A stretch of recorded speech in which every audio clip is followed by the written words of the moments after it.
नमस्कार, हरियाणा तक देख रहे हैं आप और मैं आपके साथ गुरुग्राम से नीरज वशिष्ठ। 2014 से पहले पीएम नरेंद्र मोदी ने रेवाड़ी में तमाम पूर्व सैनिकों को संबोधित करते हुए कहा था, आश्वासन दिया था कि वन रैंक वन पेंशन का लाभ आपको मिलना शुरू हो जाएगा। लेकिन अब दोबारा से पसोपेश की स्थिति बनती जा रही है वन रैंक वन पेंशन को लेकर। इस मुद्दे पर हमारे साथ बातचीत करने के लिए पूर्व सैनिक मौजूद हैं, उनसे जानने की कोशिश करेंगे।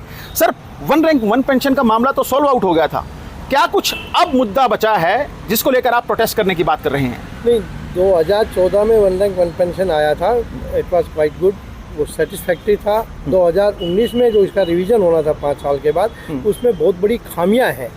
जैसे एमएसपी है, मिलिट्री सर्विस पे, ये एक तरह से एक हार्डशिप वर्कलोड के लिए दिया जाता है मिलिट्री में कि जो जो सैनिक है, जो देश की रक्षा कर रहे हैं, जो बॉर्डर पे खड़े हैं, उनकी लाइफ को रिस्क है, उनको धूप छाँव में रहना पड़ता है, -50 डिग्री से +50 डिग्री तक वो झेलते हैं, इसलिए एमएसपी दिया गया था। अब एमएसपी के लिए मैं आपसे एक मिनट थोड़ा लंबा बात करना चाहूँगा। आपकी एक संस्था है, कोई भी मीडिया जिस कंपनी में आप काम कर रहे हो, यदि आपकी वो कंपनी आपको एक रिस्क अलाउंस दे एमएसपी की तरह कि भाई हमारे ये जो रिपोर्टर्स हैं, जो मीडिया कर्मी हैं, ये सड़क पे रहते हैं, पुलिस के भी डंडे खाते हैं, पब्लिक से भी पत्थर खाते हैं, तो इनको हम कुछ अलाउंस दे देते हैं, कुछ एक्स्ट्रा रिस्क अलाउंस दे देते हैं लाइक एमएसपी, वो आपको अनाउंस कर दिया जाए और उस अनाउंस को आपके जो एडिटर्स जो अंडर द रूफ बैठ के काम करते हैं वो उसका वो ले 10,000 तो 15,000 ले, और जो रिपोर्टर हैं जो कैमरा लेके और जो माइक लेके जो फील्ड में घूम रहे हैं, जो पुलिस से पत्थर खा रहे हैं, जो बारिश में जाते हैं, जो धूप में जाते हैं, उनको 5,000 मिले तो will you satisfy with that? क्या आप उससे वो रहेंगे? यही एमएसपी फौज में हुआ है। जवान को 5,200 रुपये मिलता है, एमएनएस जिनका काम केवल ट्रीटमेंट देना है फौजियों को, उनको 10,500 मिलता है। ऑफिसर्स जो फील्ड में रहते हैं, मैं ये नहीं कहता ऑफिसर फील्ड में नहीं रहते हैं, ऑफिसर भी फील्ड में रहते हैं, उनको 15,500 रुपये मिलता है। अब कौन सा भगवान ने ऐसा अलग से सूरज बना रखा है कि जो ऑफिसर्स को तो बहुत ज़्यादा गर्म करेगा और जवान जो खड़ा है 40 किलो वजन पीछे पीठ पे डाल के उसको वो ठंडक दे रहा है कि उसको तो 5,000 रुपये में सेटिस्फाई हो जाएगा, ऑफिसर को 15,000 रुपये चाहिए। तमाम ये मुद्दे जो हैं वो सरकार के साथ डिस्कस हुए होंगे, अधिकारियों के साथ डिस्कस हुए होंगे, तो अब कहाँ पे ये स्थिति फंसी हुई है? क्या कुछ दिक्कतें आ रही हैं इसको लेकर? हाँ, प्रॉब्लम ये हुई है कि जब भी कोई पे कमीशन होता है उसमें रिप्रेजेंटेटिव्स जाते हैं, ऑफिसर्स का इन्वॉल्वमेंट ज़्यादा होता है। जो जवान है, सूबेदार हैं, जो जवान हैं और जेसीओ हैं, उनका इन्वॉल्वमेंट कम होता है और जो भी होता है उनकी बातों को नेगलेक्ट कर दिया जाता है। तो नेचुरल ऑफिसर जो, अब ये लोग कहीं से आवाज़ उठ के आती है, बोलते हैं कि यार फौजी अफसरों के खिलाफ हो गए। फौजी अफसर के खिलाफ नहीं है, सभी अफसर्स के खिलाफ नहीं है, केवल उन चंद अफसरों की वजह से जो अपने फायदे के लिए पूरे फौजियों का नुकसान कर गए, पूरे जवानों का, जेसीओ का नुकसान कर गए, केवल उनके खिलाफ हैं। आपके हिसाब से होना क्या चाहिए?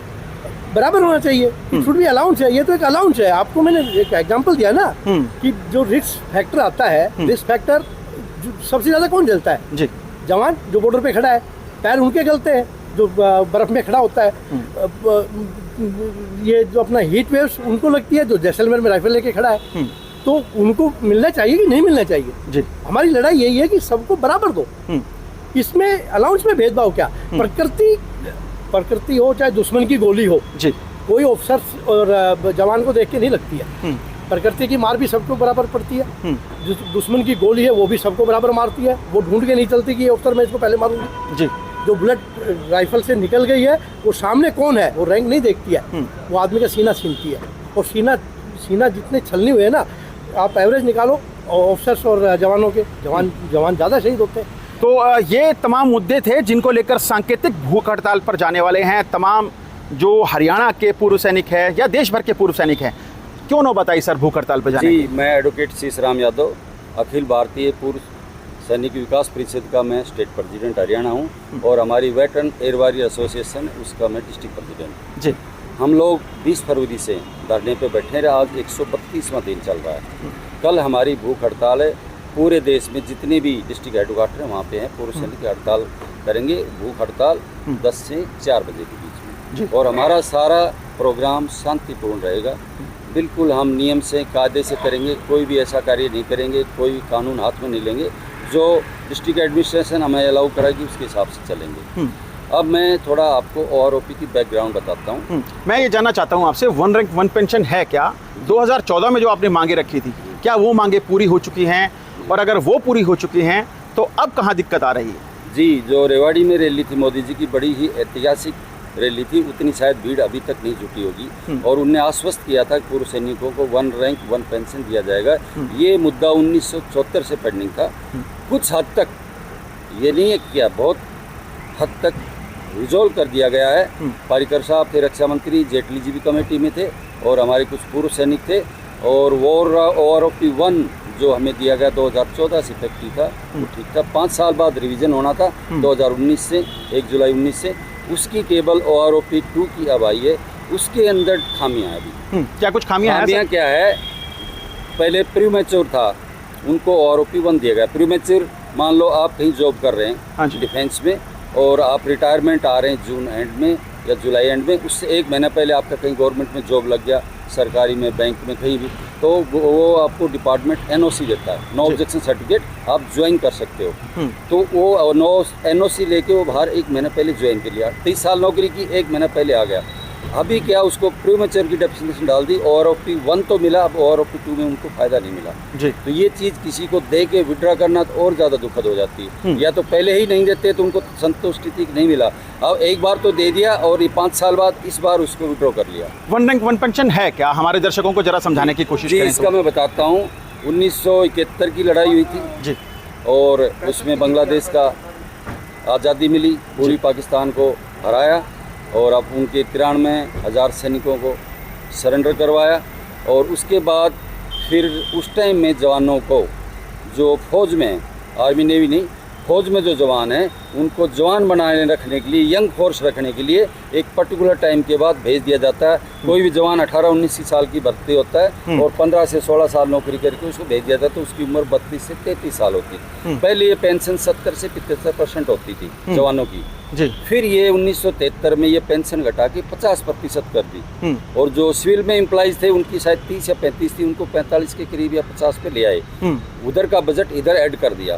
ठीक है, अब जवानों में रोष हो गया कि हमारी 50% क्यों की। करने का रीजन ये था कि 75% मिली तो जवान बाहर ज्यादा जा रहे थे नौकरी छोड़ के, तो इन्हें किया कि ये जा क्यों रहे, कुछ को रोकना चाहिए, इसलिए 50% दोगे तो कुछ परसेंटेज जवान रुक जाएंगे, एक पेंशन कम है। तब ये डिमांड उठी कि हमारा घटाएगा तो इसका क्या होगा, हम यंग हैं, हमें रखने या तो 58 साल तक रखो। अधिकारी 58 साल तक नौकरी करते हैं और जनरल और ऊपर प्रमोट हो गया तो 60 साल तक करते हैं। जवान 33, 34, 35, 38 साल की उम्र में आ जाता है फौज का जवान। अब वो बाहर आता है, पेंशन कम है तो क्या करेगा, तो 50% की। तब उनको आश्वस्त किया गया था लास्ट में 5 साल 10 साल में जो भी जवान लेंथ ऑफ सर्विस सेम हो, सेम रैंक, तो आपकी उसके बराबर करते रहेंगे। ये पेंडिंग था 1974 से और ये 2014 से फिर मिला। बड़ा लंबा पीरियड था, बहुत संघर्ष था। इस बीच में बहुत हमारे सैनिक, पूर्व सैनिक स्वर्ग सुधार गए, उनको नहीं मिला बेनिफिट। ये OROP 2 में भी करीब 2 से 3 लाख पूर्व सैनिक वंचित रह गए क्योंकि वो स्वर्ग सुधार चुके हैं। तो गवर्नमेंट डिले करती है एक पॉलिसी, वो डिले ना किया जाए। 2019 था तो 1 जुलाई से मिलना चाहिए था। हम लोगों को सुप्रीम कोर्ट में जाना पड़ा इसके लिए। अब 5 साल के बाद आपको दोबारा करना था, क्यों नहीं किया? सुप्रीम कोर्ट की इंस्ट्रक्शंस आई तब ये गवर्नमेंट ने किया है। तो आज आप जा रहे हैं जंतर मंतर पर, कितने ऐसे सैनिक होंगे और कितने सैनिक वहाँ पे जुटेंगे आज इस प्रोटेस्ट में? नहीं, ये तो 20 फरवरी से कंटिन्यू है, चल रहा है। 20 फरवरी से प्रोटेस्ट है। वहाँ पे भी जो प्रशासन है हम उसका पूरा पालन कर रहे हैं। तो कितने ऐसे पूर्व सैनिक होंगे जिनको ये बेनिफिट मिलना है? ये 28 लाख के करीब है एज ऑन डेट। मतलब करेक्ट आइडिया वो आंकड़ा तो नहीं है, ये बढ़ता कम होता रहता है, बट अराउंड 28 लाख पूर्व सैनिक ऐसे हैं, पूर्व सैनिक और वीरांगनाएं, यानी कि जो विधवाएं हैं या जो शहीद हो गए हैं भाई हमारे, उनकी जो। तो सुप्रीम कोर्ट के आदेश के बाद भी क्या इम्प्लीमेंट नहीं हो पा रहा है? नहीं, इम्प्लीमेंट हुआ बट विसंगतियों के साथ, विसंगतियों के साथ इम्प्लीमेंट कर दिया गया है। उसका जो एरियर है उसको 4 हिस्से में दिया गया है। फौजी आदमी है उसके लिए भी कुछ नहीं बोल रहे हैं, बट ऑफिसर्स का 2.81 से मल्टीप्लाई है। हाँ। जवान का 2.57 से मल्टीप्लाई है। जी जी जी। ये डिफरेंस क्यों है? हाँ, तो ये हमारे साथ ये पूर्व सैनिक हैं जो कह रहे हैं कि कल यानी 2 जुलाई को 8 घंटे तक सांकेतिक भूख हड़ताल तमाम मुख्यालयों पर ये करने जा रहे हैं। वन रैंक वन पेंशन में जो विसंगतियां हैं उन तमाम मुद्दों को लेकर।